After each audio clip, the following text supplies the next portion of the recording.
वर्ष 2267 तक पारिस्थितिक पतन के कारण पृथ्वी रहने योग्य नहीं रह गई थी और मनुष्य अब पृथ्वी की कक्षा में भीड़-भाड़ वाले अंतरिक्ष स्टेशनों में रहते हैं। जिनके पास पर्याप्त पैसा है वे रिया ग्रह पर भाग जाते हैं, जहां वे एक नया जीवन शुरू कर सकते हैं। लॉरा अपनी बहन के साथ रिया से जुड़ना चाहती है। इस प्रकार उसने पैसे के लिए मालवाहक जहाज कैसेंड्रा पर चालक दल के डॉक्टर के रूप में नौकरी कर ली है। स्टेशन संख्या 42 की यात्रा को आने में 4 साल लगेंगे और वापस आने में 4 साल और लगेंगे। इसलिए चालक दल क्रायोस्लीप में चला जाएगा और चीजों पर नजर रखने के लिए 8 महीने तक एक समय में एक व्यक्ति जागता रहेगा। जाने से पहले लॉरा अपनी बहन को एक आखिरी वीडियो संदेश भेजती है, जिसे रिया तक पहुंचने में कुछ साल लगेंगे। जब वह कैसेंड्रा में चढ़ती है तो लॉरा क्रू कैप्टन लेक्रा, प्रथम अधिकारी लिंडबर्ग, सिस्टम प्रशासक योशिदा, प्रोकोफ और वेस्पुची से मिलती है। जब वह कैसेंड्रा में चढ़ती है तो लॉरा क्रू कैप्टन लेक्रा, प्रथम अधिकारी लिंडबर्ग, सिस्टम प्रशासक योशिदा, प्रोकोफ और वेस्पुची से मिलती है। इसमें डेकर भी है, जो सरकार द्वारा भेजा गया एक स्काई मार्शल है, क्योंकि हाल ही में जहाजों पर कट्टरपंथी नियोलुडाइट समूह मशीन स्ट्राइकरों द्वारा हमला किया गया है, जो मशीनों के अंदर रहने के खिलाफ हैं। कुछ स्टेशनों पर बमबारी करने के बाद उनका नेता ब्रुकनर अभी भी फरार है, इसलिए उन्हें उस पर नजर रखनी होगी। चालक दल क्रायोस्लीप में प्रवेश करता है और 3 साल तक चीजें शांति से चलती हैं। जब लॉरा की जागने की बारी आई तो उसे अपनी बहन एरियन का एक संदेश मिला, जो उसका इंतजार कर रही थी, जहां वह आतंकवादी हमलों पर अपनी चिंता व्यक्त कर रही थी। लॉरा उसे वापस एक संदेश भेजती है और फिर खुद को स्वस्थ रखने के लिए एक दिनचर्या स्थापित करने पर ध्यान केंद्रित करती है, जिसमें पढ़ना, व्यायाम करना और जहाज के प्रदर्शन पर नजर रखना शामिल है। एक दिन लॉरा को जहाज के अंदर शोर सुनाई देने लगा। वह उनका पीछा करते हुए कार्गो बे तक जाती है, जहां उसे अचानक दरवाजे पर कुछ टकराता हुआ दिखता है। भयभीत होकर लॉरा भाग जाती है और डेकर से टकराकर चौंक जाती है, जो बताता है कि जब सिस्टम ने कार्गो बे में किसी के प्रवेश करने का पता लगाया तो वह स्वचालित रूप से जाग गया था, जो निषिद्ध है। लॉरा उसे बताती है कि क्या हुआ था और डेकरे को जगाने के लिए दौड़ती है, क्योंकि नियम कहते हैं कि अप्रत्याशित घटनाओं के दौरान कप्तान को आसपास रहना चाहिए। एक बार जब लेक्रा जाग जाता है तो वे तीनों कार्गो बे की जांच करते हैं और अंतरिक्ष यात्रियों के सूट को फर्श पर फेंके हुए पाते हैं। लेक्रा हवा के दबाव पर विश्वास करना चाहता है, उन्हें टॉस करना चाहता है, लेकिन फिर वह सिस्टम लॉग की जांच करता है और लॉरा की शिफ्ट के दौरान कई अवैध पहुंच का पता लगाता है। बाद में तीनों तैयार हो जाते हैं और नियंत्रण क्षेत्र में प्रवेश करते हैं और इसे खुला रखने के लिए गेट पर एक धातु की प्लेट छोड़ देते हैं। वे सुराग ढूंढने के लिए अलग हो जाते हैं और लॉरा ऊपरी क्षेत्र पर चढ़ जाती है, जिसमें चलने के लिए खतरनाक संकीर्ण पुल होते हैं। अचानक लॉरा को कुछ गिरने का एहसास हुआ। यह लेक्रा, हेडेकर और लॉरा उसकी जांच करने के लिए दौड़े और उन्हें बेहोश पाया। उसी समय गेट बंद होने लगता है, क्योंकि वह प्लेट को मोड़ रहा है। इसलिए डेकर लेक्रा को उठाता है और अंदर बंद होने से पहले बाहर निकलने के लिए लॉरा के साथ दौड़ता है। जब तक वे इसका पता लगाते हैं, लेक्रा मर चुका होता है और कोई भी सीपीआर उसे वापस नहीं लाएगा। चूंकि यह एक आपातकालीन स्थिति है, इसलिए अब पूरे दल को जगाया जाना चाहिए। प्रोटोकॉल का पालन करते हुए लिंडबर्ग कप्तान बन जाती हैं और वह तुरंत कार्य सौंप देती हैं।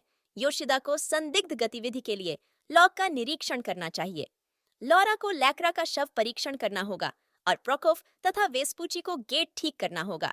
शव परीक्षण के दौरान लॉरा ने पुष्टि की कि लेक्रैक्स की मृत्यु गिरने से हुई। उसे यह भी पता चलता है कि उसकी एक आंख का प्रत्यारोपण किया गया है। वह और डेकर आंख को कंप्यूटर से जोड़ते हैं और लैक्रोस के अंतिम क्षणों की रिकॉर्डिंग की जांच करते हैं। उन्हें यह जानकर झटका लगा कि लैक्रोइक्स को एक खुली रोकथाम इकाई मिली, जिस पर बायोहाजर्ड चेतावनी थी, जिसका कोई मतलब नहीं है, क्योंकि उन्हें निर्माण सामग्री का परिवहन करना चाहिए था। जबकि प्रोकोफ और वेस्पुची को पता चलता है कि गेट के गियर किसी तरह टूट गए हैं। लॉरा और डेका कार्गो बे में लौट आते हैं और कंटेनरों की जांच करने के लिए लाक रे के बैज का उपयोग करते हैं। वीडियो से वे गहराई में जाते हैं और मोटे पाइपों से जुड़ी सभी इकाइयों को ढूंढते हैं। करीब से देखने पर एक बड़ा आश्चर्य सामने आता है।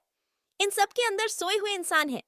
वे एक बच्चे वाली इकाई को खाड़ी से बाहर ले जाने में मदद करने के लिए प्रोकोफ और वेस्पुची को बुलाते हैं, जिससे सिस्टम में अलर्ट जाग जाता है और सभी इकाइयां आगे बढ़ना शुरू कर देती हैं।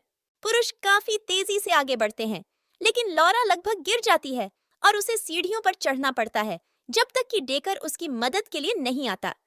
कुछ क्षण बाद वे यूनिट को मेडिकल बे में ले आते। हैनलिंडबर्ग इससे खुश नहीं है, क्योंकि उन्हें कार्गो के साथ खिलवाड़ नहीं करना चाहिए। लेकिन अब क्रू के बाकी सदस्य आश्चर्यचकित हैं कि क्या लैक्रा की हत्या कुछ ऐसा देखने के लिए की गई जो उसे नहीं करना चाहिए था। किसी ने स्पष्ट रूप से उन्हें भी मारने के लिए कंटेनरों को गतिमान कर दिया, लेकिन लिंडबर्ग इस बात पर जोर देते हैं कि यह सिर्फ इकाइयों को व्यवस्थित करने वाली प्रणाली थी और उन्हें बच्चे को वापस ले जाना चाहिए। डेकर ने उसे याद दिलाया कि यह एक हत्या की जांच है और लॉरा को बच्चे का पूरा निरीक्षण करने का मौका मिलता है। स्कैन से पुष्टि होती है कि बच्ची क्रायोस्लीप में है, लेकिन वह कुछ और नहीं सीख सकती क्योंकि टैंक उसकी मशीनों को अवरुद्ध कर रहा है। लॉरा डेकर से मदद मांगती है और वह एक विशेष प्रोग्राम का उपयोग करता है जो कुछ ही मिनटों में यूनिट का डिजिटल लॉक खोल देगा। जब वे प्रतीक्षा करते हैं, लॉरा उसे अपनी बहन रिया के बारे में बताती है और डेकर उसे चूमता है। इस बीच लिंडबर्ग ने योशिदा से डेकर की जांच करने के लिए कहा, यह सोचकर कि उसके साथ कुछ गड़बड़ है। कार्गो खाड़ी में प्रकोफ और वेस्पुची को अंदर से अजीब आवाजें आने लगती हैं। एक बार जब कंटेनर अंततः अनलॉक हो जाता है तो लॉरा बच्चे को करीब से देखती है और उसे पता चलता है कि लड़की की रीढ़ में एक पूर्ण आभासी वास्तविकता कनेक्टर लगा हुआ है, कुछ ऐसा जो लॉरा ने पहले कभी नहीं देखा था। डेकर उसे अलग करना चाहता है, लेकिन लॉरा मना कर देती है क्योंकि इससे तंत्रिका संबंधी अपूरणीय क्षति हो सकती है। अनिच्छा से डेकर समझ जाता है और लॉरा से इस रहस्य को अभी गुप्त रखने के लिए कहता है। इसके बाद लॉरा एरियन को एक और संदेश भेजती है, उसे अपने निष्कर्षों के बारे में बताती है और शिकायत करती है कि संदेश आने में कितना समय लगता है। इस बीच योशिदा डेकर की फाइल तक पहुंचने का प्रयास करती है, लेकिन 20 मिनट बाद उसे ब्लॉक कर दिया जाता है। लॉरा एरियन से एक संदेश पाकर आश्चर्यचकित है। इतनी जल्दी वापस? क्या हो रहा है?